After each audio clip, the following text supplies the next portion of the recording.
प्रतापगढ़ के बारे में कहा जाता था, न 100 पढ़ा न एक प्रतापगढ़। यानी अगर कोई 100 पढ़े लिखे लोग हैं तो उन पर एक प्रतापगढ़ का व्यक्ति भारी पड़ जाता था। लेकिन ये भाई बहन की जोड़ी ने और बुआ और बबुआ की पार्टियों ने यहां की पूरी धार को कुंद कर दिया। पेशेवर माफिया और अपराधी सीना तान करके चलता था। आज कोई अपराधी और माफिया सीना तान करके चल पाएगा क्या? आज हिम्मत कर पाएगा क्या? गले में तख्ती लटका करके चलता है, सिर झुका करके, और थोड़ा सा सिर ऊपर हुआ नहीं कि अगले आप पिछले 4 घंटे से यहां पर इंतजार कर रहे हैं। मैं सबसे पहले आदिशक्ति मां बेल्हा देवी की इस पावन धरा को नमन करते हुए आप सभी प्रतापगढ़ के नागरिकों के धैर्य के लिए आप सबका मैं हृदय से अभिनंदन करता हूं। आप सबका मैं स्वागत करता हूं। भाइयों बहनों, प्रतापगढ़ जनपद हमारे लिए अत्यंत महत्वपूर्ण जनपद है। और महत्वपूर्ण जनपद इसलिए क्योंकि कभी इस जनपद ने, यहां के महापुरुषों ने, यहां के अन्नदाता किसानों ने इस जनपद को अमृत फल आंवले के साथ जोड़ करके इस आंवले के माध्यम से लोगों की सेहत को सुधारने का काम किया था। भाइयों बहनों, एक समय ऐसे भी आया था जब प्रतापगढ़ के हमारे किसान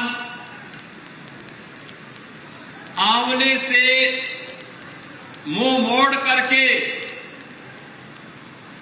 दूसरे कार्यों में अपना हाथ अजमाना शुरू कर दिए थे।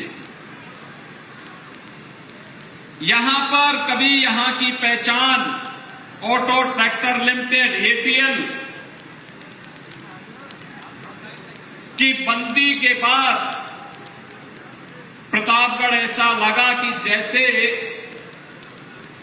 जिस प्रतापगढ़ के बारे में कहा जाता था कि 100 पढ़ा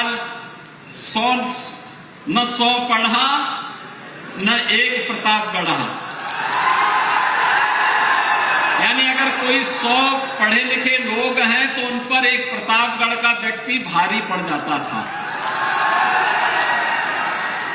लेकिन ये भाई बहन की जोड़ी ने और बुआ और बबुआ की पार्टियों ने यहां की पूरी धार को कुंद कर दिया। एपीएल बंद कर दिया। आंवले की जो खेती होती थी किसानों ने मुंह मोड़ दिया। और विकास के कार्यों के बारे में क्या था, यहां तो फिरौती वसूली जाने लग गई थी। रंगदारी का धंधा शुरू हो गया।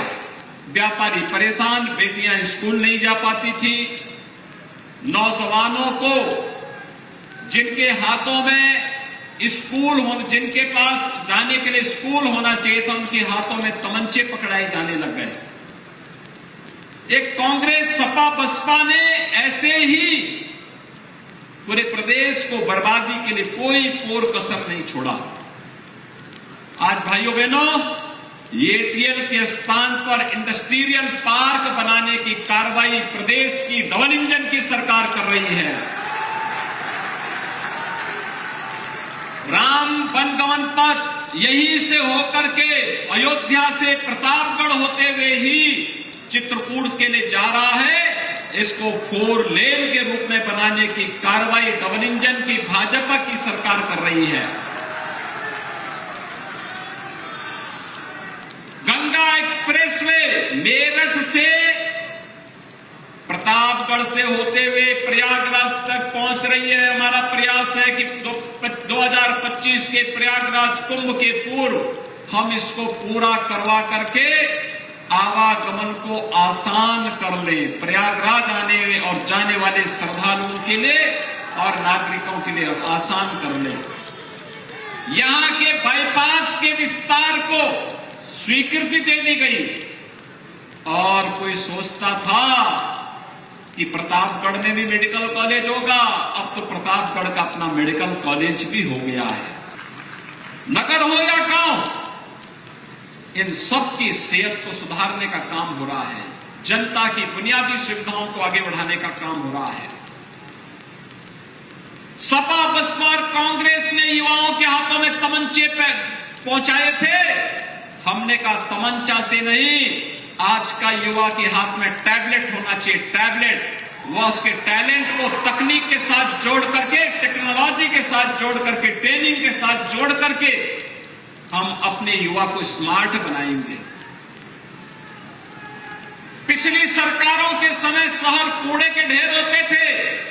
हमने कहा शहर की पहचान कूड़े के ढेर से नहीं, हमारे नगरों की पहचान स्मार्ट सिटी से होनी चाहिए, स्वच्छता के साथ होनी चाहिए। स्मार्ट सिटी के रूप में बन रहे हैं। पहले नगरीय क्षेत्रों में शोधों का आतंक होता था, आज सेफ सिटी बन रही है। और इसलिए भाइयों बहनों, आज मैं आपके पास यही कहने के लिए आया हूं, ये जो कुछ भी हम करने में सफल हुए, व्यापारियों से पहले रंगदारी वसूली होती थी, पेशेवर माफिया और अपराधी सीना तान करके चलता था। आज कोई अपराधी और माफिया सीना तान करके चल पाएगा क्या? आज हिम्मत कर पाएगा क्या? गले में तख्ती लटका करके चलता है, सिर झुका करके, और थोड़ा सा सिर ऊपर हुआ नहीं कि अगले। और इसलिए भाइयों बहनों, आज मैं आप सबसे कहने के लिए आया हूं, एक डबल इंजन की सरकार सबका साथ, सबके विकास के साथ, सबके विश्वास को और सबके प्रयास को लेकर के चल रही है। हमने तुष्टीकरण नहीं, हमने सशक्तिकरण पर ध्यान दिया है। बिना भेदभाव के सबका सशक्तिकरण, क्या गरीब, क्या किसान, क्या नौजवान, क्या महिलाएं, समाज के प्रत्येक तबके के हितों के लिए कार्य, और उसी के लिए आज मैं आया हूं। ये नगर निकाय के चुनाव जनता को शासन की बुनियादी सुविधाओं को उपलब्ध करवाने का एक सशक्त माध्यम है, और उसी को आगे बढ़ाने के लिए दिल्ली से और लखनऊ से पैसा आएगा और पैसे की कोई कमी नहीं होगी। लेकिन जमीनी धरातल पर उतारने के लिए नगर निकाय में भी उसी विचारधारा से जुड़ी हुई अगर चुना गया बोर्ड होगा तो पैसा भी समय पे आएगा और पैसे का सदुपयोग भी हो पाएगा।